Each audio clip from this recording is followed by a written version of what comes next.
Thank you for your attendance. As you know, this evening we're going to be talking about traffic stops. Another area in which a lot of times law enforcement and the community get into conflict.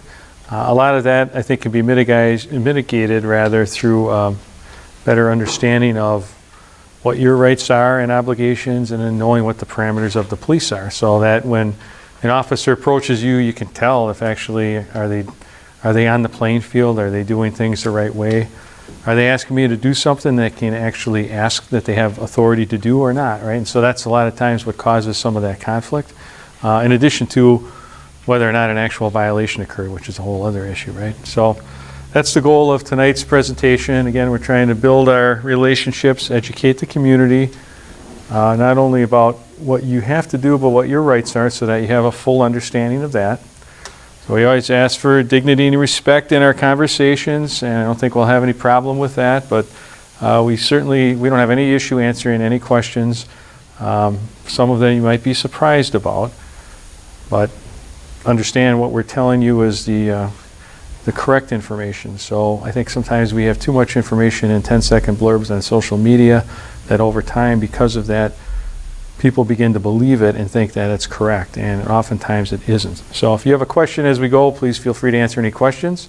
We got Lieutenant Chris Everhart. He's our second shift commander with us. Officer Eli Truly, he's going to go through with you some of the contact things that he does when he stops vehicles, and how he approaches folks, and how he does it within our department policy. And then Captain Dan Molland, our Special Operations Division captain. So we're all here to answer your questions as we progress. So I guess the first thing to really start out the thought process is, when you get stopped by the police, what do you worry about? You're the driver of the car. I just pulled you over. What's your concern?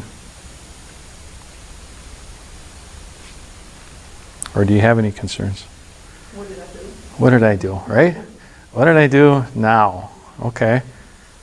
And what's going to happen, right? Oh, maybe I'll get a ticket, or maybe I'll get a warning, or maybe you don't even know why you got pulled over, right? Any other concerns when the police stop you when you're driving? Am I going to get a ticket? Okay, you get a ticket, yes, sir. My first concern is, where am I going to park? Because it's a busy road. I don't want to park on the road. And how far can I go before? You know what I'm saying? How far distance do you go? And is it better to form a parking lot, or just stand alone on the main highway? You want to get far off the shoulder spot. Yeah, we don't want to be in an active lane of traffic, and for the most part, I think the officers are going to avoid trying to stop you in an active lane of traffic. You want to address that a little bit?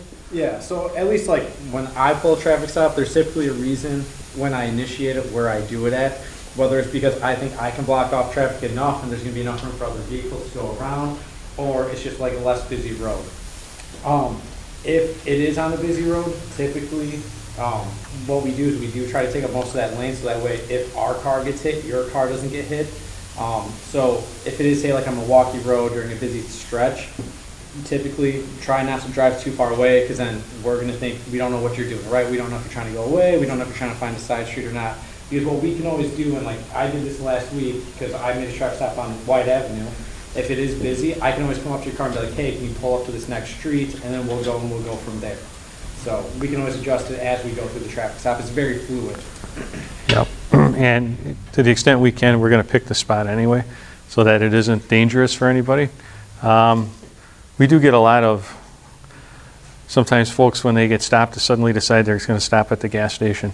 I think I'll go to the gas station and pull up to the pump, right? And usually that's an indicator that something else is amiss, because that's usually not the expectation.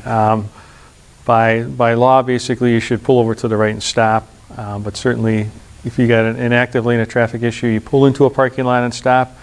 I think you're going to be okay. But as Officer Truly said, and I'm saying, we pretty much picked the spot already, so we should be okay. And we don't want a continual multi-block thing going on before someone decides they should pull over, and then we might think other things are amiss. Yes, sir. What if you're uncomfortable, like pulling over in a spot where there might not be a lot of light or like other people around? Well, again, we usually try to pick well-lit spots, but we can't always. So again, your obligation is to stop, and then when the officer gets up there, if your concern is whether or not there's a legitimate officer, that first contact is you're going to be able to determine that. And I'll have Officer Truly walk you through, how does he approach a driver and introduce himself and allow for you to ascertain that they're actually a cop and not someone that's trying to impersonate. But there isn't a legal option to stop where you would like to. And so, again, we try not to pick spots because just like you're concerned about that, we are too. I don't really want to stop you in a dark place or in an active lane of traffic because it's dangerous for me as well. So that's something that we're also considering, but that's a good point. Did you have a different question? Okay. Okay, so that kind of ties into this. Some of the things that you worry about, the police officers worry about as well. If we stop someone on a lane of traffic in Cranston, the likelihood that we're going to get hit by someone is pretty good. A lot of officers are killed across the United States just by virtue of being struck by traffic, conducting either traffic stops or at accident scenes swinging traffic. So that's why they wear the yellow vests when they're out at an accident scene, so they're better illuminated. But they do try and pick locations in which they're well lit and that they have better control of the environment so they don't get hit by passing vehicles. Okay? We also have to worry about other things going on because when we stop your car, can you see this gun right here? This is not working very good. So this guy's got a gun right here in his hand, okay? So we don't, 9 times out of 10, have any idea who's driving the car or what, if anything else, they may have been involved in other than the traffic violation that we're stopping you for. So that's another danger for the officer. And so when we make our approaches, that's why we make our approaches in the fashion that we do. You kind of want to walk them through how you, when you stop a car, how you make your approach and how you start that conversation? Yeah, so when I stop a car, and it depends too, like how busy the road is, I'm going to approach it in either one of two ways. I'm either going to make a driver's side approach, or I'm going to come up to the driver's side window, or I'm going to come up to the passenger side window. But again, that's based on different variables at the time. When I do make contact with the driver, I personally, how I introduce myself is, hi, my name is Officer Truly with the City of Beloit Police Department, and then I'll actually state the reason for it, okay? I don't just ask like, hey, do you know why I pulled you over? It could trap question, so I just say, this is why I pulled you over. And then from there, I'll ask for your driver's license. Are you the registered owner of the vehicle? Do you have proof of insurance? And as we're kind of going about this, I'll ask different questions too, like where we're coming from, like where are you going, like how long have you been here? And we'll kind of work through the traffic stuff like that. But I always come up and introduce myself the same way every time, that I'm Officer True with the Beloit Police Department. I'm always in this uniform, so I'm very identifiable that I am a police officer, and so I'm not impersonating anyone either. Okay, and then our plainclothes officers, our detectives that maybe wouldn't be in uniform, would approach the stop in the same fashion. They've got other police identifiers either on their vest or their jackets that they're wearing. So you'd see their badge and those types of identifiers. Okay. Okay. Just in terms of how a car is approached, see how the cop's kind of standing back behind that front driver's door. That's how we're trained in order, again, to safely figure out what kind of a situation we have. So we're approaching the car, we're trying to engage you in initial conversation. We're also trying to see what's going on. And that first conversation, a lot of times, determines how the stop goes. We're going to be very respectful to you when we stop your car. Sometimes people aren't having such a great day, or they're not really excited that they got stopped by the police, and they may be a little bit emotionally amped up. We will try and de-escalate that and get to the matter at hand and address the violation and go from there. But we will ask for the license, proof of vehicle insurance, all of which you have to have with you, okay? And then there's a multitude of ways that the officer might approach the car. So they might actually approach on the passenger side, right? When might you do that?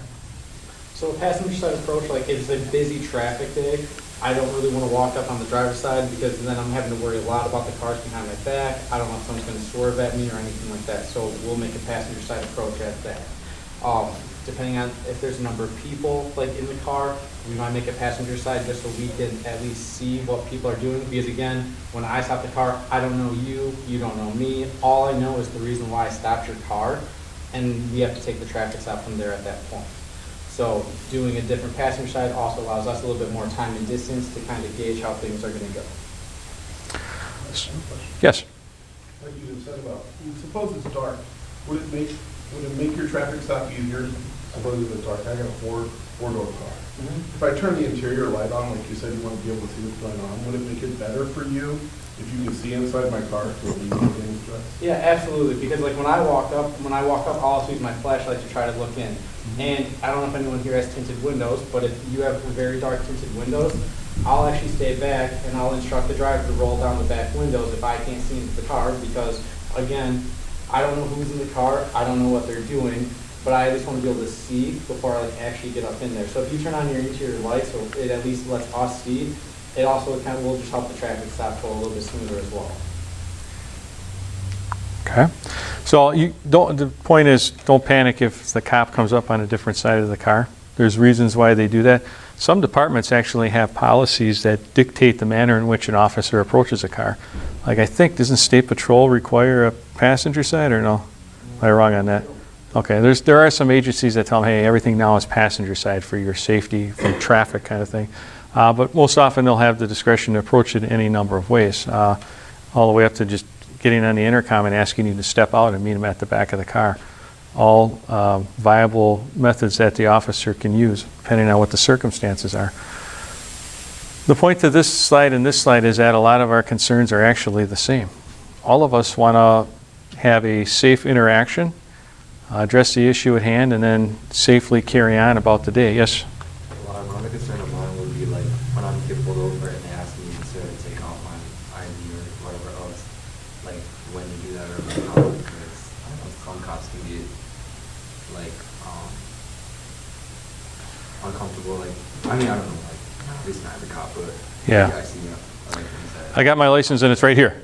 And then there's panic sets in, right? Yeah. Yeah, okay, so, and we're going to walk through kind of those do's and don'ts, but the short answer to that is talk to the officer and then just verbalize and try to refrain from, it's natural for us to go, or even a concealed carry holder to go, oh yeah, I'm a concealed carry holder and I got my gun right here.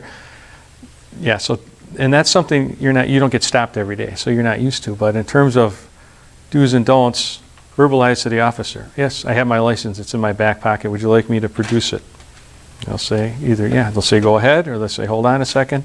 You know, and it's all about that communication piece, instead of your well-intentioned efforts to get ahead of the game. I know he's going to ask me about A, B, and C, so as soon as I get stopped, I open up the glove box to find my wallet, my ID, my insurance, and you start doing that before the officer walks up. It can cause them some concerns for their safety, because while your actions are well-intentioned, sometimes we stop people who aren't well-intentioned, and you can't tell the difference when you're walking up behind a car. So that's why it's really important to just stop, keep your hands in view, wait for the officer to approach, and then engage in conversation. And they will, if you have a question, ask them, and then just go from there. And let the officer kind of dictate the next steps, and then we don't have any surprises. So in your moment of panic when you get stopped, you have to find your center and go, okay, let's just let the officer walk up and then see what we need to do. Because there's a lot of reasons why you might get stopped besides a traffic violation. So what do the police need to stop your car? What legal standard do we have? So it's called reasonable suspicion of a traffic or equipment violation. So a traffic violation is easy. We ran a red light, we were speeding, you pulled in front of another vehicle. Equipment violations are things like you have a tail light out, you have a headlight out, you have a muffler that's defective or loud or things of that nature.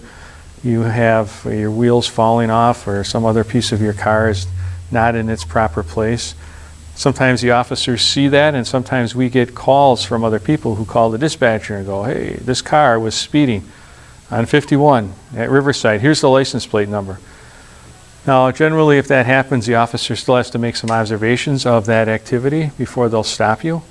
But we do get calls like that as well. So it's not only what we see and run into, but it's what other people see and call dispatch about as well that might lead to a traffic stop. The other reasonable suspicion piece is reasonable suspicion that we believe you are have or are about to commit a crime. So that is, for instance, late at night, a car driving around in a commercial area where all the businesses are closed. Maybe you're even driving with your lights off, or you're driving through alleys late at night in an area where, the car doesn't, you don't live there, right? An area the officer may be familiar with, that burglaries have occurred there, or there's other suspicious activity that they see as you're driving your car in this particular area, and they suspect you're involved in some type of criminal activity. That's also a reason that the car can be stopped and the officer can conduct an investigatory stop. They would say, so it's not necessarily a traffic violation, but and that might be a little different encounter as they approach the car and have that initial conversation. So to the extent we can tell you, I would think you would provide some basic information. How would you handle something like that on a stop when you approach the driver? Well, it was kind of like that. I would still introduce myself as who I am, right? Because I want to make sure that they know that I'm still an officer and that I'm not just a citizen that's approaching the car. But at that point, I started asking like, hey, like where do you live? Like what's going on? And try to figure out if there's an actual justifiable reason that they're in the area and kind of what they're doing. But it's all going to kind of be based on, it's going to be a lot of questioning on my side to figure out how come you're here, why is the time making sense? Because sometimes it could be a perfectly legitimate reason, right? It could just be, if you're in a business area, it could just be a cleaning person that's leaving and they have all the cleaning supplies. Or it could be that they were like looking and trying to burglarize something too. So it's going to be a lot more questions, and it's not going to be just like, oh, hey, this is why I'm here right away. It's going to be more questions trying to figure out what's actually happening in this moment. And just to expand on that, there are going to be times if you get pulled over and you're in one of those strange areas and there's been crimes reported, or you're in an alley that's difficult for other officers to find, the officer may not approach your car right away until they get a second squad there. That doesn't mean you're in more trouble. That just means that he wants a backup officer there, someone with him, before he approaches the car. But the traffic stop is the exact same. Nothing has changed. Yeah. Okay. Any questions about that? So there's that kind of activity, just like if someone was on foot and we would conduct a Terry stop, an investigatory stop. Same thing can happen with someone driving a vehicle under similar circumstances. We have information, some reason to believe that either a crime's in progress or about to be committed based on those observations, what's going on in the area, a whole host of things that the officers are aware of. Maybe we had a drug tip recently that came in about drug dealing from a car similar to this one driving through the neighborhood, and now it's in an alley or in some other location, and we make a stop to do that investigation. Okay, so the officer will provide general information about the stop depending on what it is. Obviously, if we think you're up to some criminal activity, they'll be a little less forthright in terms of telling you everything they know, because if you're involved in criminal activity, we're not going to lay all the cards on the table right away. We'll walk through it and see if there's a legitimate explanation, and if there is, then we're done. If there's not, then we have to dig a little farther, and that's just kind of basic police work, and we do that in a number of different areas, not just with someone driving a vehicle. Okay, and then probable cause of a crime. So this is kind of the next level up from reasonable suspicion. The vehicle you're driving is either stolen, or maybe the plate on it is stolen, or it matches a suspect vehicle in which we are looking for related to another crime. So yesterday or an hour ago, there was a shots fired complaint in a particular area. The vehicle description was a red Chevy Monte Carlo, unknown plates, or maybe they had a partial plate, or maybe they had something else descriptive about the car. There wasn't a front plate, there was a dent in the rear driver's door. Any piece of information that we get from witnesses that when an officer sees a car that matches that description, usually kind of in close time and proximity, considering that cars are very mobile, that would be sufficient probable cause to stop that car to see if it is that suspect vehicle. Okay, so that would be a similar inquiry to this, but with a little more meat to it, because we know that actually a crime already has been committed. That car could possibly be involved based on the description provided, or maybe it even is the car. Maybe the plate is exactly the same, or it's partially correct. So those are all reasons in which the police may stop a car. And there's a difference between a general traffic stop for a traffic violation and even this kind of activity where we think something's going on, and As the lieutenant said, we might have another officer meet us just for everybody's safety because we think something's amiss, as opposed to a car where we really have probable cause that this car is involved in something, especially if it's something involving weapons or felonious in nature. And I'm going to show you that as we progress here, what the difference is, so that when you're sitting in your car, because you'll be able to tell the difference. You'll be able to recognize if, just by the way the police approach it, if this is a fairly straightforward traffic violation, or is this something in which the police have a lot of other information about a car like yours or that car that you're in that maybe you don't even know because you might have just gotten it from someone who used it in a crime, right? And we're going to stop it in a different fashion. And those are kind of the times where I would recommend that's not the time where we should debate the reason for the stop until all the dust is settled. I'm going to walk you through that so you know what it looks like and what happens during that type of an event as opposed to a regular stop. But when you leave here, you'll be able to tell. So when you're stopped, you've got that much information, right? Okay, so generally, there's a lot of confusion about a number of things. These are kind of the highlights. So when an officer gets behind you and they put their lights on, maybe even their siren, can you just drive away or should you stop? What do you think? You got to stop. Yeah. Do you have an option? It's not optional. Okay. So, what do you think? You're not even driving yet, are you? Okay. So this is good for you to know. Yes. No, it's not. It's not an option. You do need to pull over and stop. Usually pulling over to the right, out of traffic, and stopping. Okay. I've got a question. Yes. This has happened to me twice. I'm at a red light in the left lane, and there's nobody in the right lane. And from behind me, there's an emergency vehicle, and honks at me, which means I'm supposed to get out of the way. So I had to turn left on the red light to get out of it. But why couldn't it go through the right lane? Well, generally, we are trained to take the left side because in the right lane is where you're going to get hit by oncoming or control traffic. So anytime the police are going somewhere, and usually fire and EMS are the same thing, they're always going to pass you on the left. We never pass on the right. It's because it puts you in a much more dangerous position. So in some instances, they may go on the right just because a situation like that, but in general, we're always going to try and pass on the left. That way, all traffic on both sides can see the lights and hear the siren. We're not hidden by your vehicle as we pass on the right, and then suddenly someone comes through and T-bones us. So, yeah, that could happen. Yeah, so as safely as you can, just try and get out of the way. Sometimes there's a whole traffic jam. Have you ever seen on the interstate, and cars are trying to peel off to the side so the trooper can get through on one side and get to where the accident is? But yeah, that's why we always, you should pull to the right and stop, and when we're going somewhere, we should be on the left, passing on the left with the lights and siren visible and audible. Okay, so that's what you could expect. So sometimes people panic and they go left, and we're trying to pass them on the left, and all of a sudden there's an accident. So just another good piece of information. And if a squad's coming down the street with the lights and siren, they're going to pass on your left. You're supposed to pull to the right and stop. So that all works together then. Okay.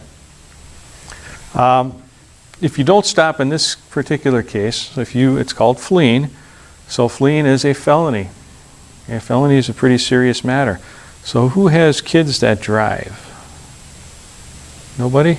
You do. Okay, so this is good to know, because if your son or daughter takes the car out and the police try to stop the car and they decide they're not going to stop and they take off, now in general, we won't pursue for just a traffic violation, but other more serious crimes or something more serious than a traffic violation we may pursue.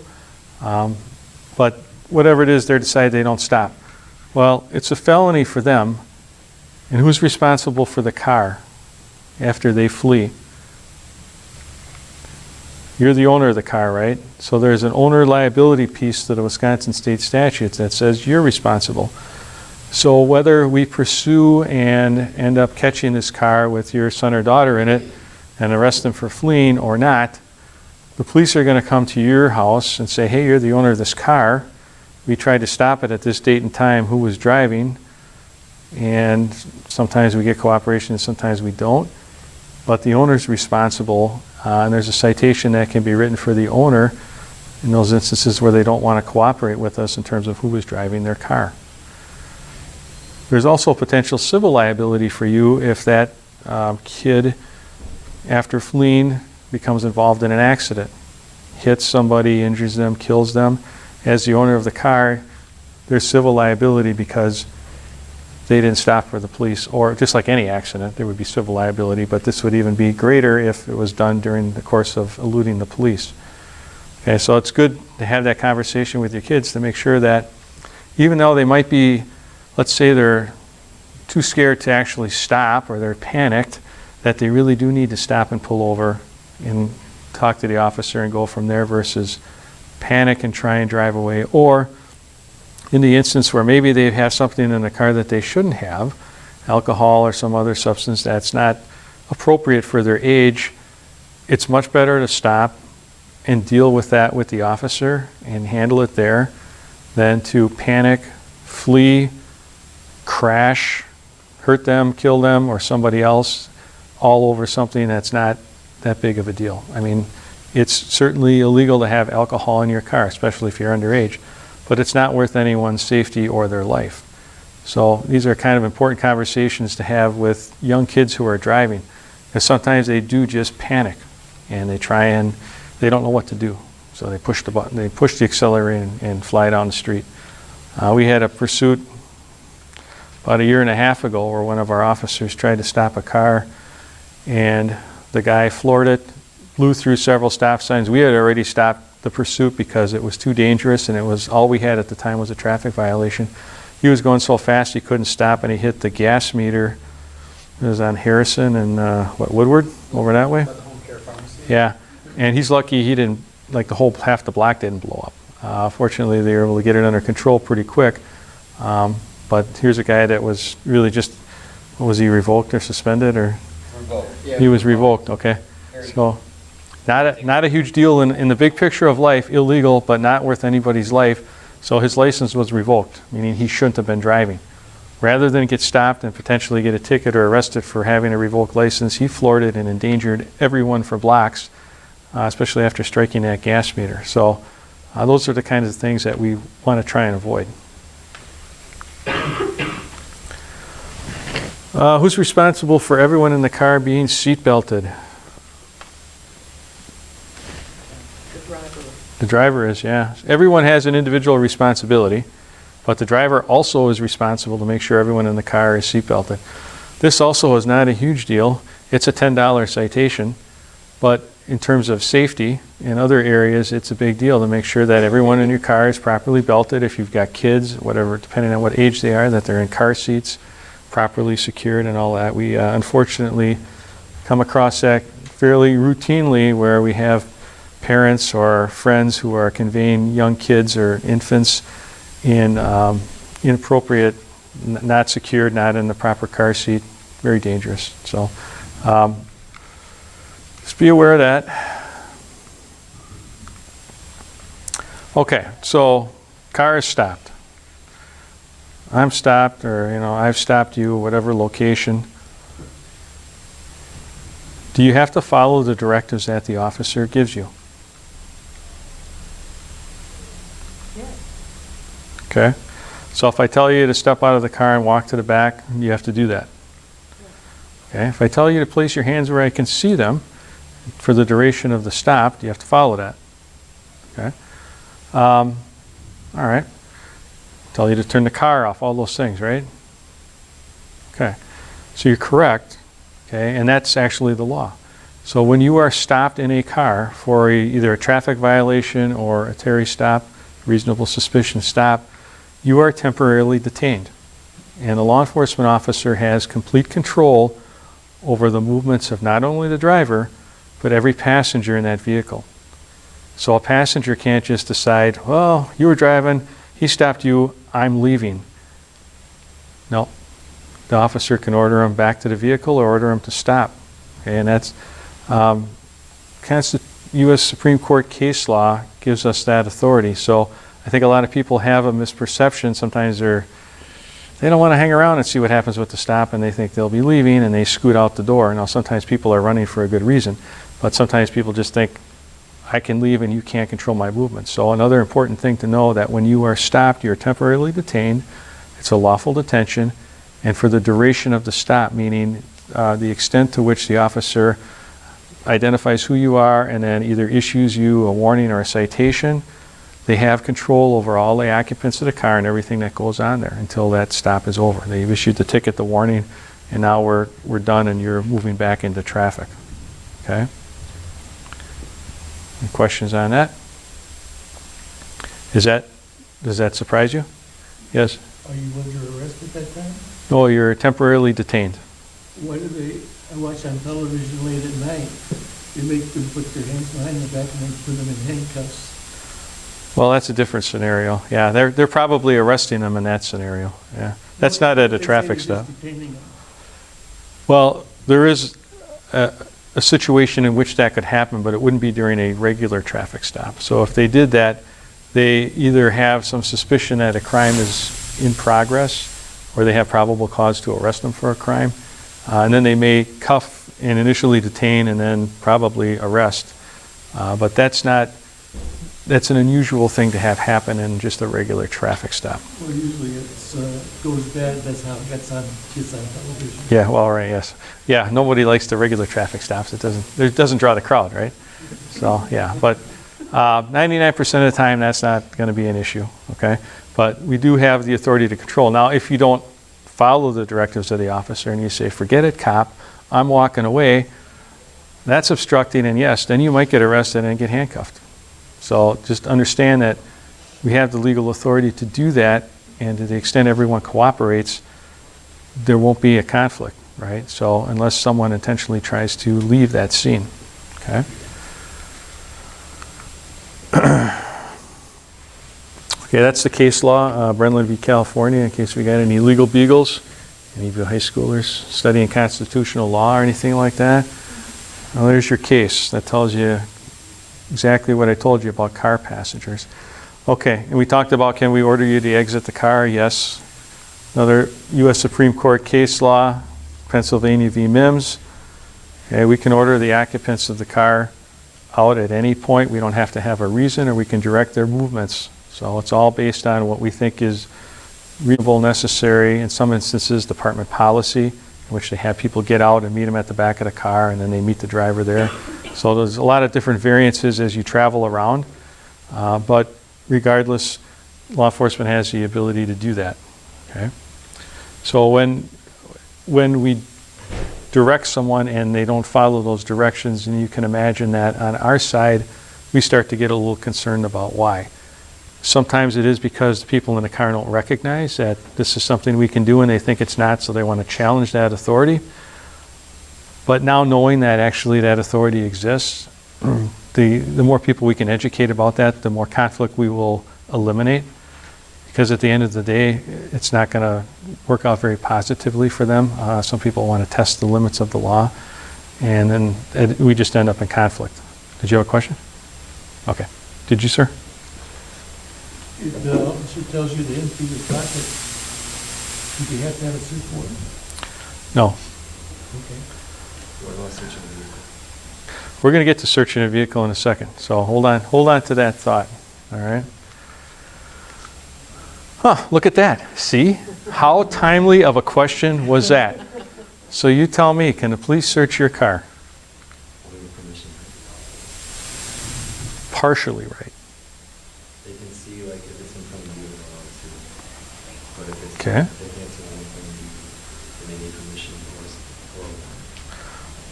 or More partially right. Okay? So you've done a little studying because you threw that plain view thing out there, right? Do you know what that is? Okay, so what it is, it's plain view. So if I walk up to your car during a stop and I shine my light in there, and sitting on the seat is a big bag of some illegal drug or something that's illegal to possess, I've seen it in plain view, I can seize it, I can make the arrest. So I can go into the car, recover that, and then I can actually search the rest of the car to make sure there isn't any more of that evidence in the passenger compartment of the car. So that's kind of a plain view approach. When you talk about permission, well, we'll hold on to that one in a second. A search warrant for a car, yes, but also because a car is mobile, you have less expectation of privacy in a car than your house. So your house is your castle, right? The old adage, your house is your castle. So that's much more protected. And for the police to get into somebody's house, there's a lot more Fourth Amendment issues that have to be overcome. A search warrant is one way to do it, and that's usually the best. But for a vehicle, all we need is probable cause that the car contains evidence. So either we see it in plain view or through whatever other information we have, there's probable cause that the car contains evidence. So for example, let's go back to the fleeing scenario. I don't stop, I flee, I drive my car 3 blocks, and then I bail out and leave it there. I lock it though, so those police can't get into it. And then I zoom home, tell Mom I don't know what happened. Okay. That car contains evidence of who was driving it. It contains their fingerprints, it contains their DNA, and it may contain some identifiers, maybe their wallet or something else that they left behind. Therefore, we can tow the car, we can search the car, and we can get the DNA and prints from that vehicle to further that felony fleeing investigation without a search warrant or any other reason. So there's a number of ways that a car can be searched based on the information known to the officers. Okay, so a lot of stuff that is not normally known to the public, because how would you know unless you're studying criminal justice and be aware of all of the Fourth Amendment exceptions. But just so that you're aware, there are many. Now, we're happy to explain them to you after, when it's safe and when we can. So let's say this happens and you're thinking, hey, you couldn't search my car. Why did you search my car and recover all that stuff, and now I'm under arrest? You can't do that. You needed a search warrant. Now, the officer can easily explain it to you. Yeah, no, it's actually a probable cause exception or plain view. I saw it in plain view, and so there's no search warrant needed, and it's legit. Obviously, you can always contest that in court, and that's perfectly fine too. And the point to all of this is, even if that's your belief that something improper was done, there'll be a court date definitely on the stop and on the search and on the violation. And you can as well come down to the police station and talk with the supervisor about it if you think something was done improperly. And we can look into that. All of our stuff is on body cam and dash cam, so for the most part you're going to see everything as it unfolded. And a lot of times when the supervisors look at that stuff, what someone thinks was improper police action is actually explained to them. We're able to explain that actually it was proper and here's why. So we're happy to do that. The list is on that body cams on all officers? Yes. Yep. Yes. When is a search warrant necessary for cars? Hardly, almost never for cars because it's so mobile.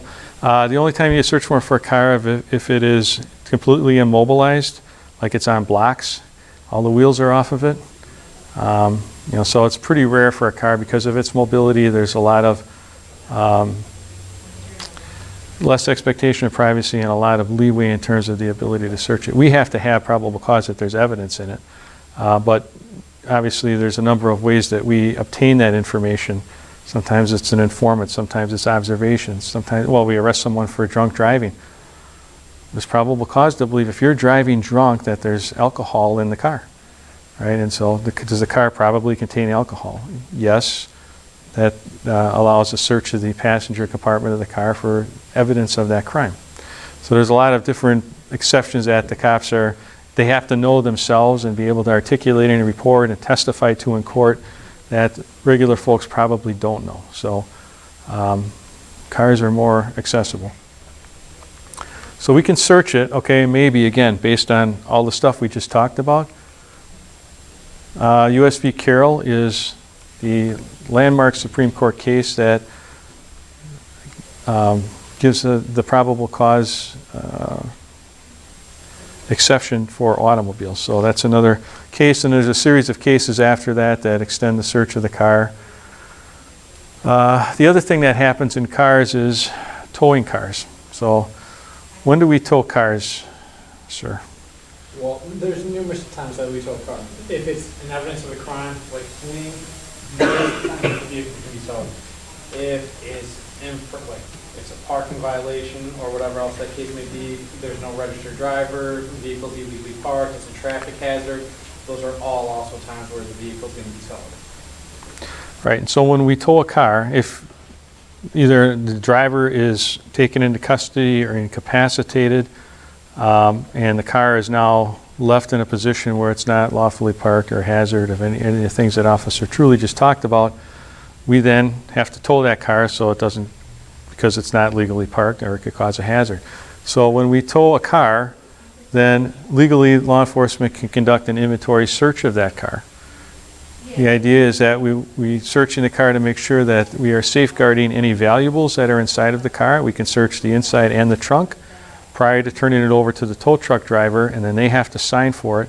If there's valuables in there, we take those valuables, we inventory them, safekeeping, until the owner is able to come and claim them again. So that's also a Supreme Court case, and then it requires that the departments have a policy about inventory searches following the Supreme Court case law, and our department has that policy. So if the car is legally parked, that's not an issue. If somebody's with you that can legally drive the car from wherever the stop was, as long as they can legally drive, and you're the owner, you can allow them to take the car from the scene. But if you're by yourself and that person isn't there, and you're either under arrest or incapacitated, and it's parked in such a situation, then we have to tow it and get it out of there. And then the department will conduct an inventory search.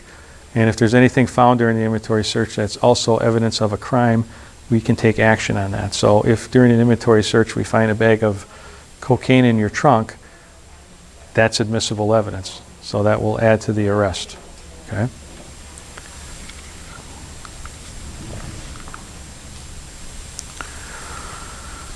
Okay, let's go to your question about permission, or what we call consent, right? So let's say the officer says, hey, any drugs in your car? And you're like, no. You know, and the cop goes, well, do you mind if I search your car for drugs? Do you have to allow that? Then why do you ask?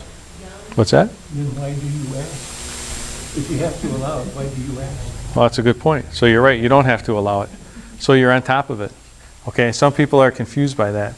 No, you don't have to consent to a search. I mean, why, but you have to allow it. So why does the officer ask? You don't have to allow it. Boy, no. Oh yeah, no, you don't have to allow it, but we can always ask. You know, and that's the thing. You can always ask for consent. Even sometimes, if officers have another lawful means to conduct a search, they might start by just asking you, because it's easier if you just go okay from that perspective. Even though if you say, well, no, and then they're going to conduct a search anyway under a different exception that they would explain to you at some point. So. In general, if they're asking you for consent, there likely isn't any other reason for them to conduct a search, but that's not true in every instance. Okay, we have the ability to always ask. We try to train our folks to not necessarily do that, because I think people get upset if we ask you and you say no, and then we search it anyway, because we knew we already had a legal means to search it. Sometimes, though, depending on maybe the behavior or how is the conversation going, if asking for consent and someone consents and we do it that way, kind of de-escalates the situation. The officer might feel that that's a good option and they can do that. So it could happen, but we try and train them to, if you're asking consent, essentially, you don't have any other means to do it, so but you still suspect something, so you're asking. And if they say no, it's no. And if they say yes, then we can search. And if we find something, then obviously it's admissible. But the thing is that you understand you don't have to consent. And if you don't consent, there probably isn't going to be a search. But there still might be another legal means, so just be aware of that. Okay? Is the smell of marijuana like grounds for the search? The odor of marijuana in your vehicle? Yes, that is reasonable suspicion. It's probable cause, actually, that the vehicle contains marijuana, which is illegal here in Wisconsin. So it's not a good idea to drive to Illinois, load up your car, and then drive back to Wisconsin, okay? Because it doesn't matter what Illinois' laws are in Wisconsin. It's federally illegal and it's illegal in Wisconsin. And if an officer stops a car, I'm sure you've had a number of these types of situations. We smell the fresh marijuana, or maybe we even see it. It's going to result in a search of the car, and anything that's found would be admissible evidence and potentially arrest. Like if you don't find marijuana, like, is there anything else you can do about it? In terms of the smell, so we smell it, but we don't find anything? No, I mean in terms of arresting someone or something like that, yeah, no. No, and sometimes that does happen because people who are frequent users, it is a very persistent odor that can sometimes be very strong, even in your clothing, right, or in the fabric of the vehicle. So it could be strong enough to alert the officer that there may be marijuana in the car, and after searching it, there isn't any marijuana. The marijuana that was there is gone. So it's still a legitimate search, but there wouldn't be an arrest made without finding something of substance, right? Anything else from your end on that? No, not on that, because I mean, I've had it too, like where I've walked up and you can smell it just because it'll stick to the fabric, especially like the fabric on top of the vehicle too, which is close to where our noses are. So then we'll go through just like we would and search it, but if there's nothing there, the traffic stop will just continue as normal because then there's no crime. But there's something, can I just put on the consent? Absolutely, yeah. So something that I've come into contact with, when I've asked for permission to search a car, it's not that I'm asking to try to like bully you or to force you to do something or not, but it gets built off like different calls for service in the areas, right? If like there's a report of burglaries in the areas and like you're kind of being like, you're sweating and you're doing like some deferred movements of your hands, I might just ask to make sure because of what's going on in the area. It's not to try to be like a power card or like we're bowling, anything like that. It's because we're just trying to see it prevents different things. So don't take it as like we're trying to like pick on you by asking, oh, can we search your car? It's not like that. Typically there's a reason why we're just asking. Yeah, we don't ask every person that we stop as a general protocol. Usually there is some suspicion on the officer's part. It may not be enough for them to go any further, but certainly the idea of asking for consent is a good option at that point to see if they can either determine one way or the other. So, good point, thank you. Does that answer your question? Okay, so stop going back and forth to Illinois, okay? All right, so we're good on consent, right? And this not only applies to cars, but to your house too. So anytime the police ask you for your consent, you can say no, okay? All right, clear? Okay, best practices. So I'm going to let Officer Truly walk through some of these best practices here. I'll give you some help. Okay. You want to kind of stand up here and, in a non-threatening manner, express yourself? Okay. Stretch. Okay. So as the best practice is to pull to the right and stop. As we kind of talked about earlier, right, when a vehicle doesn't stop right away, it kind of like starts making the hair on the back of your neck stop, because then now you're starting to question, why are they not stopping? What are they doing? What are their intentions, right? Because normally when the lights go on, you're supposed to pull over and stop. So again, putting the vehicle in park 2, that's a big one. I've had it where like I'll get out of my vehicle and I can see that the brake lights are still on, and then I don't really want to put myself between the car and my car because if we put it in reverse, I'm not really in a good position. So we might have to yell to the car, be like, hey, put the car in park, and then we'll walk up. Again, keeping your hands in plain view, that's a big one, right? Especially when we walk up, if your hand's like searching down here real quick, I mean, we're gonna be more apt to be very, like more, I guess, aggressive and telling you to put your hands up, or even like let us see them. So if your hands are just visible when we come up, it'll help us and help you, and it'll help the whole communication dialogue. And going back to like the wallet, right? If your ID is not out at the time and be like, hey, look, my wallet's in my back right pocket, okay, we'll either say, yeah, go ahead and reach for it, or no, don't. But that's a conversation that we can have at the window at that point instead of just making a quick movement when we don't know.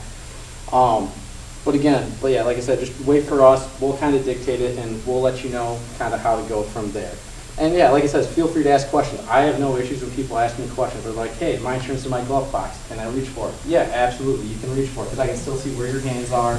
Like, you're letting me know what you're doing. So now I have an expectation on what you're doing. You have an expectation of what I'm expecting of you. And we're on the same page. So that way we're not having a conflicting, oh, well, I thought he wanted me to do this versus this is what he actually wanted. It helps me on the same page.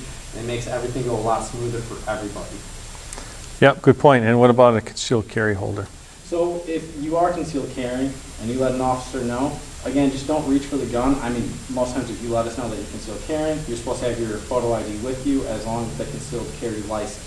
All right, but still don't reach for the gun because we don't know what you're gonna do with it. But, And it's your natural reaction to do Yeah. that. So part of the training here, the education piece is verbalize your intent before you do it, okay? So the law doesn't require you to tell us that you are a concealed carry holder and you're armed, but we're most appreciative if you do that. It would help us immensely. Our officers are very well trained in the law in terms of concealed carry, and they know that's a lawful means to carry. We very much appreciate the fact that you tell us that, and then just let the officer direct the stop. No one's going to take your gun from you or anything like that, but they're probably going to ask you, okay, don't reach for it, but just where is your gun right now? And it's either, oh, it's on my hip or it's in the glove box. Okay, fine. So just for the duration of the stop, please just keep your hands on the steering wheel. No problem at all. We'll continue with the stop and finish it out, right? So I mean no one wants to interfere with that lawful right, but we certainly, because we don't know who's armed lawfully and who's not, appreciate those that are lawfully carrying to just give us that little heads up. That's, I think, most appreciated by the cops, right? absolutely, yeah, and it just helps put us at ease too. It's part of that open dialogue. Cool. All right, so let's see. Okay, now we talk about questions, that type of thing. We do not have badge numbers, although we get asked our badge numbers, but we do have names that we will provide you. So if you feel at any point that you were improperly stopped or treated, my first suggestion is get a hold of our shift commander. Second shift, Lieutenant Eberhardt, or you might have a sergeant underfilling in that position, and let them know what you think was inappropriate or what happened, and give them an opportunity to pull up some video and see what's going on, and then he'll meet with you and go over it. If there is an issue or a violation or something that was done appropriate, he's well versed in how to initiate an internal investigation, and we have had some of those. We certainly make sure that we hold our officers accountable to make sure that they are on the playing field. But I don't know if you've got any particulars that you want to comment on in terms of, I think there's a lot that we look at and are able to show community members, hey, here's why this happened.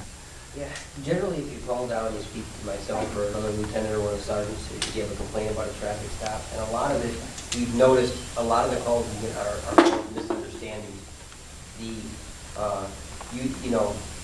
There was a misunderstanding between the officer and the person didn't feel the officer had the right to stop them, or whatever the case may be. It's what we call a procedural complaint, where we're doing things right, it's just that you don't agree with the way you do it. However, when you call, one of the first things you can expect is you'll probably talk to either dispatch or one of our records clerks. They'll ask for your name and phone number, and that's just so a supervisor can call you back. And then we'll take a look at the traffic stop and the video so that we know what we're talking to you about, and we can kind of see where you're coming from. And then we'll talk to you on the phone. If we can put your mind at ease on the phone and we can get to the fact that there was not an actual policy violation, but just you were unhappy with the procedure of the traffic stop or in that route, we may not ask you to come down to the PD. We may take the whole thing over the phone and we'll complete the paperwork. And the chief will still hear. He'll get a copy of the procedural complaint saying, hey, the citizens aren't happy with the fact that we're writing them tickets for not having a valid driver's license. Well, that's probably not going to change, but at least they'll be aware that people are unhappy with that procedure. If we watch the video and there is actually something amiss, we don't agree with the way the officer did something, then we start a personnel complaint. And that goes into much more detail from there. Yeah, and I imagine you see a lot of instances too where there's just a misunderstanding of the law, and someone thinks the officer had them do something that they didn't have authority to do or was outside the scope of the law, kind of a situation. Yeah. And I can actually give you a perfect example of one that we handled not that long ago. We had an individual pulling out of a parking lot, and he was struck by a car that was already on the road. The car had the right of way. He was pulling out of a private drive. Just from watching the officer's body cam, it's obvious when the officer pulled up on scene, watching the squad camera, you can tell who's at fault before you even get out of the squad car. It's just that apparent. And they've actually got a new spot on the form. The guy's pulling a lot. He looked, but he didn't see the guy because there were other cars parked on the street.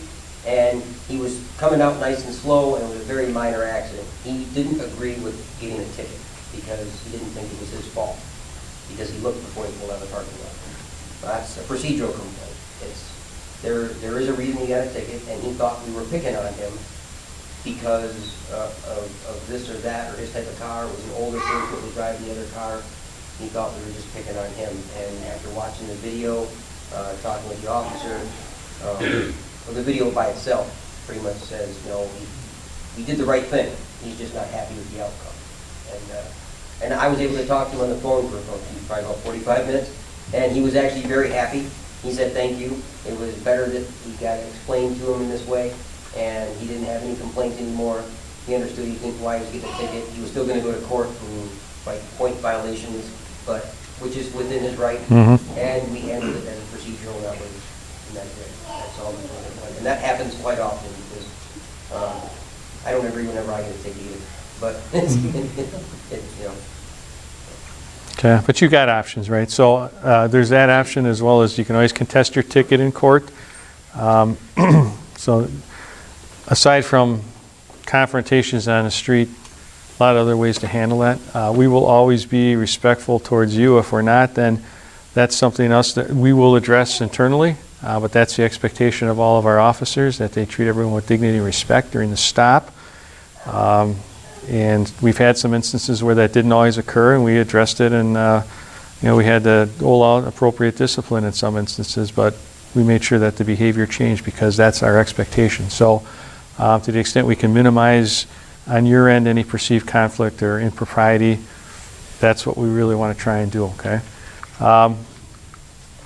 Occupants, what you should not do. Now, I'm sure you can elaborate more on these points.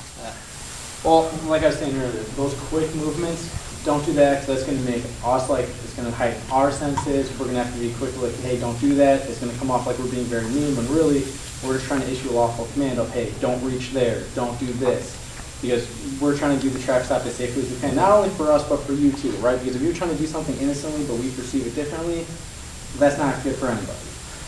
But again, ducking down the vehicle and trying to hide and avoid it, again, it's going to raise our suspicions, like, why are you doing this? What are you trying to hide? Do you have something in your hand that I don't know about? These are all questions that happen very quickly. So, as we're saying, the best practice is be where you are, have your hands visible. If you have questions, you can ask. But that open dialogue is a huge key, too. And you know what this looks like, right? The squad stops the car, and from the squad dash cam, you can see the car. There's all kinds of movement, all kinds of jostling around. Sometimes people are actually trying to change positions with the driver because the driver doesn't have a license. So slither down quick, change with me, you know, and then someone's crawling over somebody. Next thing you know, here I am. I'm driving a car, right? So those kinds of things are a lot of time much ado about nothing, but cause a lot of concern for the officers, okay, because they really don't know what's going on. Sometimes people are actually doing really bad things, like hiding guns and that type of stuff.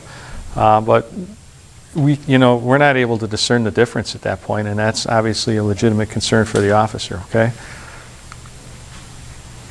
Yeah. Talking And about again, that. like, when we walk up, really, we know who, like, if you're in the car and you're the driver, we're going to identify who you are. Like, so there's really no point in just trying to hide it. Trying to put the seatbelt on, I mean, we can see reaching from the back, or what some people try to do, they'll have it clicked on behind them so it looks like it's on, and they'll throw the shoulder strap on. Well, you can still see your lap. The lap belt has to be on as well, otherwise it's still a violation of the seatbelt law. But again, that's just all extra movements that are unnecessary, that are making us wonder, okay, why are you doing this? And now the traffic stop's going from one way, now we're going to have to treat it a different way because we don't know what's going on until we can figure that out. We can't really reverse. Hide the alcohol, hide the weed. Yeah. That's all. These are all bad things to do because it causes a lot of concern on our end. And at the end of the day, if you get a ticket or get arrested for one of those violations, it is what it is. You know, you deal with it, but nobody got hurt. Instead of creating a situation in which the officers get concerned for their safety, and we have a bad outcome, which we don't want to have happen. Yeah. Yeah, and like I said before, the whole glove box and everything else, like if you tell me that your insurance is in the glove box, like I'll be like, okay, yeah, you can go and reach for it. It's just part of that open dialogue on setting the expectations that I know what you're doing and what you're trying to do. You know what I'm expecting of you. So that way it's not just a quick reach and all of a sudden I have no idea what you're doing. So it helps with everybody. Okay. I've seen this on social media, you might have too. All you need to do is take your license and smush it up against the passenger window. You don't need to roll down the window. You don't need to talk to the officer. That's all you have to do. Okay. Anyone think that's correct? It is absolutely 100% not correct. As we've just mentioned, first of all, we can direct the driver to do anything. Rolling down the window would be one of them. Exiting the car would be another. Failure to follow those directives are likely going to result in your arrest. So anything that you've seen and that you think that someone is telling you that that's all you have to do is wrong. Please do not follow that advice. For all the reasons stated, and in addition to, when you don't roll down the window and you had been out drinking all night long, what does that prevent the officer from detecting? The smell of alcohol, right? So a lot of our experienced drinkers try to pull that ruse. So you can already imagine their diminished capacity and how the contact goes when in that diminished capacity state, they go, I don't have to roll down the window, get out of here, write me the ticket and be on your way. This is not going to end well, okay? Are we walking away from that? No, yeah, we're not walking away at that point. Like, we can't just walk away at that point, right? We're there for a lawful reason. We're there, we have to investigate that lawful reason, so we're not just going to walk away and be like, oh, okay, it didn't happen. That's not how that works. So please do not do that, and don't encourage others to do it, right? Interfere with any arrest. I don't know how you experience with that. So this is a big one too, right? So sometimes the drivers have warrants, like have a warrant out for their arrest, okay? But there's other passengers, right? So if someone's going to get arrested, they're going to be arrested.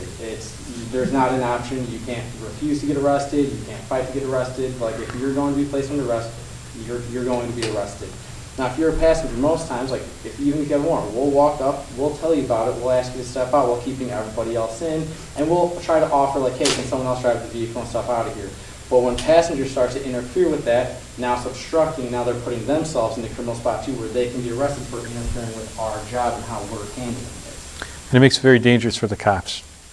Okay, so if they're trying to arrest one occupant of a car and two other people bail out and start interfering in that arrest, what's their main concern?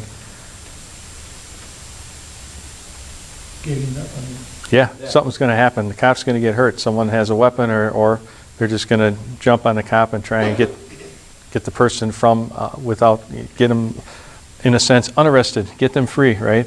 So that's a real legitimate concern, and that really ratchets up the confrontation to a point where something bad could happen, and we do not want that. So a lot of times in these situations, it's friends or family that attempt to intervene, and I think we're more than happy to explain to them why someone's being arrested after the arrest has occurred, and they're placed in the squad, right, and then go back. During the time of the arrest is not the time for friends and family or whoever else in the vehicle to try to argue it, because we're trying to make that arrest as safely as we can, not only for us, but for them too, because it all goes around. Putting handcuffs on people is not comfortable. We get that. Everyone through the academy's been handcuffed as well. So that's not the time to try to argue with them, like, oh, you can't do that. But if you are under arrest, I have no problem. I know many of my partners have a problem going back up and explaining to your family, hey, look, he was arrested for these reasons. He has a bond. He doesn't have a bond. What's the bond's total amount? If it's like through different agencies, there's different ways to pay it. If it's through our agency, you can use cash or credit card. So we have no issue explaining that just after the fact is done and everything's back under control. We have no issue actually explaining why it happened. Okay, so any questions on the do's, the don'ts, the kind of the guidance there? That makes sense? That all pretty doable? Okay, so I want to show you the difference now. We talked about what does a regular traffic stop look like versus a stop in which something significant is going on, or at least we have probable cause, very good reason to believe that something significant is going on with this car, with the occupants of the car, which is a whole different approach for the officers. So in general, this is always the expectation, okay? They're going to approach and identify themselves, and just as Officer Truly is walk through, he's going to talk through the violation, and you're on your way. Done and done. You'll have a court date if it's a ticket. If it's a warning ticket, then there's nothing more to worry about, except don't do it again. Explain the arrest, okay? So you might see this type of a configuration on what we'll just say is a regular traffic stop type of interaction. Here you got, one squad stopping a car. Here you might have two, for some reason maybe there was movement in the car, or sometimes our officers will just stop and back the other officer up on a stop just in case. But you see they're kind of parked like this, a distance away, and then one's behind the other pretty much. They might offset just a bit. You'll see that in your rearview mirror. You can see that, right? So that's kind of everything we've talked about. This configuration, if you see this, you got a squad here and all these lights on, and you got another squad way over here, probably canted a little bit with all their lights on, and everything's focused in like you're the star of the show, because you are the star of the show. So this is not a regular traffic stop. This is what we call a high-risk vehicle stop, which means we have probable cause that someone in there has either committed a serious crime, a felony, is armed, or the vehicle is involved in a serious crime, has a driver or passenger. You might not even know this. You might have just gotten in this vehicle, but we don't know that, okay? So all we know is the information that we have that leads us to believe that this is a serious threat. This car, the occupants thereof, are involved in some serious crime. So the high-risk traffic stop is conducted in a much different fashion. This is not the time to debate your stop or to jump out of the car and say, I just got this car, because you're in a dangerous situation here, and that's the point I want you to understand. When you see this, whether you may not have done anything, because sometimes we just have the wrong car. It matches, but you're not the right people. This is a dangerous situation. So this is not the time to jump out and try and debate with the cop, okay? So for your safety and for ours, I'll ask Officer Truly to kind of walk through what the process looks like and how we conduct this. So the reason we conduct it is for all the reasons I just said, okay? That we will be happy to explain at the end, but when we're doing it, it's not the time. So go ahead and walk through your scenario. So, on a higher traffic stop, like he's already been explained, it's not the time to really debate or anything. There's going to be a lot of lights, there's going to be numerous officers who are on scene, and it's going to be very stressful for the people who are inside the car, because it is a stressful situation at that point. What's going to happen is no officer is actually going to walk up to your car at this point. Most likely they're either going to just be shouting, or they're going to get on the PA system, and we're going to identify ourselves like, this is the City of Beloit Police Department. You are suspects in whatever the case might be, whether it's like an armed robbery, there's just shots fired, whatever the case is for the reason for this stop. From that point, we'll actually start instructing what to do. So we'll instruct you to either, like you can understand us, tap your brakes so that way we can see it. Roll down all the windows. We'll be issuing numerous commands, but we'll try to make it a step-by-step process. So the first one might be like, driver, roll down all the windows. Once the windows are down, okay, driver, turn off the car. Then the car gets turned off. Okay, passengers, like, put all your hands up, and then we'll remove each passenger one by one. And whatever reason that is, sometimes it'll be the driver first, or if maybe we're going for the passenger, it'll be the passenger first. But all the commands are going to be very explicit on what we expect. But because it is such a high risk, just getting out of the car and running, not a good idea. It's not the time to start yelling back at us or anything like that. But once we get you out of the car, we'll most likely have you identify who you are by saying you in the white shirt, put your hands in the air, maybe raise your hands up, spin you around, and we'll walk you back towards us. Verbally, not in person. Yeah, we don't come up to you, so we'll keep walking back towards us, keep coming. We might ask you to sidestep over, but we'll give you all of the instructions, and it'll be very clear what we expect. And if for whatever reason you can't hear us, like some people might yell, I can't hear, we'll repeat it, okay? But everything will be explicitly stated, what's expected, whether it's walking back or going down onto your knees. And if it is a high-risk traffic stop, people get detained on those. So when we pull you out, when we actually walk you back and handcuff you, you will be detained at that point, and we'll secure you in a squad car at that point until the entire duration of the stop is finished. And after that, we'll go from there. Sometimes the passengers are completely innocent and it was just the driver. But that's all variable based on what that particular situation is. Right, and once we've got it figured out, we will explain to you the whys and the whats. And if you're not involved and you're free to go, I'm sure we will apologize for the inconvenience, but we have the authority to do this based on all the information we have. And sometimes it does happen where we stop the car where either the people who are involved in the crime are no longer in the car and somebody else is. They don't have any idea about this. or the car very, very closely matches the vehicle and is not the vehicle. But this happens, I don't know how often you think you end up in a high-risk vehicle stop. I mean, in my 2 years, I've only had like a handful. Right, so it's a rare occurrence. It's a rare occurrence. But when it happens, the importance for you to recognize it, I think, is very important for your safety and also for ours, and understand what we're doing here versus just a regular traffic stop. Even going back to our officer-involved shooting in December, before that foot chase started, the individual involved abandoned the vehicle that the cops had been chasing. And so before they even moved from that juncture, they conducted a high-risk vehicle stop of that vehicle, which turned out to be empty. But no one could tell because we didn't know if someone was secreted, the windows were tinted, etc. So they did that same process there as other officers were looking for the person on foot. But that's our normal protocol in those types of situations. So you may even see this driving by something like that, and you'll know kind of what's going on, and maybe it's a good idea to go a different direction and stay out of that activity. But that's what it looks like, okay? Any questions or concerns on that? Yes, sir. When they direct you to walk back on television, they make you walk backwards. Yeah, we do that. That's humiliating. It's what? It's humiliating for the person. Yeah, right. It is, but it's the safest thing for the cops to do. Yeah. What's he going to do if he's walking next to his phone? Well, he can see where we are, and if he pulls the gun, he can see where we are. So the idea behind that is for our safety to have that person actually disoriented until we can actually physically put cuffs on them, because we don't want them to know we're talking to them on a PA, and we don't want them to know where we're physically standing and give up that position. So we have them walk backwards, and then we secure them and move them into the squad. Okay? Yeah, I mean, if I was in this car and I didn't do anything and I went through this, I would not be happy either. But the key is it could happen, and understand why it's happening, and please follow the directions of the officer. If you happen to get involved in something like this and it's unwitting, you're not involved, you're in the wrong place at the wrong time, in the wrong car at the wrong time, right? Because that can happen, okay? And yes? If a situation was like this in the middle of a road, will you all have it like blocked off?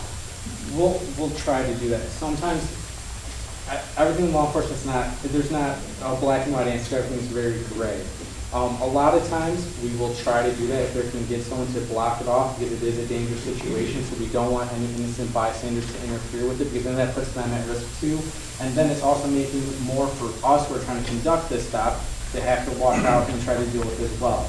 But sometimes it happens very quickly and we can't get an officer in position right away. But most of the times we'll try to get someone up there so that way there is no innocent bystanders coming through. And sometimes where the person stops puts us in a... Yeah. We had was a robbery suspects that pulled into a driveway of a house on a hill. Very bad tactical advantage for the cops. Car up a hill with not a lot of ability to position. So yeah, we do what we can. It just depends on the situation. We'll adapt to it the best that we can. That's kind of what it looks like. So we're going to have you do that and walk backwards to the officers. And you can see what's happening here. Likely there's going to be guns pointed in the direction of the car until we get everybody out. Those guys don't work here anymore. And so that's kind of what that looks like. Okay. Any other questions or concerns on that, on those types of stops? Anything in general? Are you driving yet? Okay. Do you feel like you're ready now? Yeah? You probably know more than a lot of people with a license right now, don't you? All right. Good. Anything else you want to add? Not that I can think of right now. Anything back there, you guys? Yes. When you said that when you pull someone over, it can be for like a headlight out or whatever, and what was some of the reason why you say where you going, where you live, or how long you been here? What's the reason why all those questions? Well, they're all just like preliminary questions, right? Because I don't know who you are when I stop the vehicle. Sometimes I don't have time to be able to like see who the registered owner comes back to. So a lot of that's just trying to be like, okay, are you actually from here? Like, what's your purpose doing here, right? Because I mean, you can just be innocently going to the grocery store, but there's also bad apples throughout the city who have bad intentions. So part of those questionings and those basic questions that we just answered is to help determine, okay, is like a crime being committed? Is a crime not being committed? Is this just like a citizen who's going to the store or going to work? It's just a part, it helps us figure out exactly what's going on, if it's just a typical traffic violation or if there's something more. Right, so as an example, I had a lady blow a stop sign and pull right in front of me, and we almost had, of course, an accident. And I stopped her for the violation and asked her for her license, and I said, where are you coming from? I don't live around here. I actually live in Janesville. I didn't know that was a stop sign. I thought it was a four-way. I thought you had to stop too. She's telling me all this stuff. When I look at her license, she's got a Beloit address. Yeah.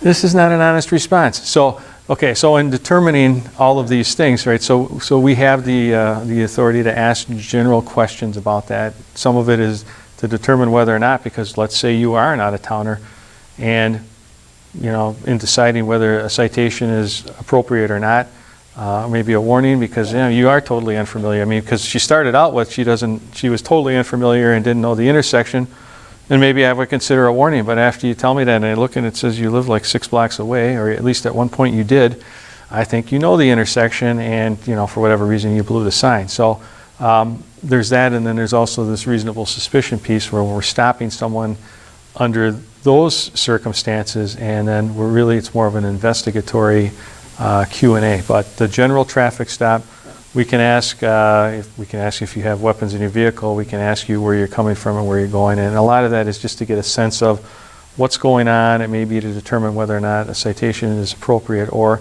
if something else is amiss, and it's really all it is. I don't know, you're not looking for something to criminalize, you're just... No, we're not. No, actually, go ahead. Yeah. We're not like searching to be like, oh, We're not trying to trick you. Yeah. It's just, they're questions that we ask, and it's like Chief Zabolski was saying. It also goes into like our discretion, because as officers, we're given discretions whether to issue warnings or citations. And, you know, as I said, if someone's out of town, there's going to be a little bit more of a leeway on that one if you genuinely didn't know. But a lot of this too, just to help us figure out exactly what's going on too, because we don't know what's going on. We don't know how your day's been. We don't know who you are.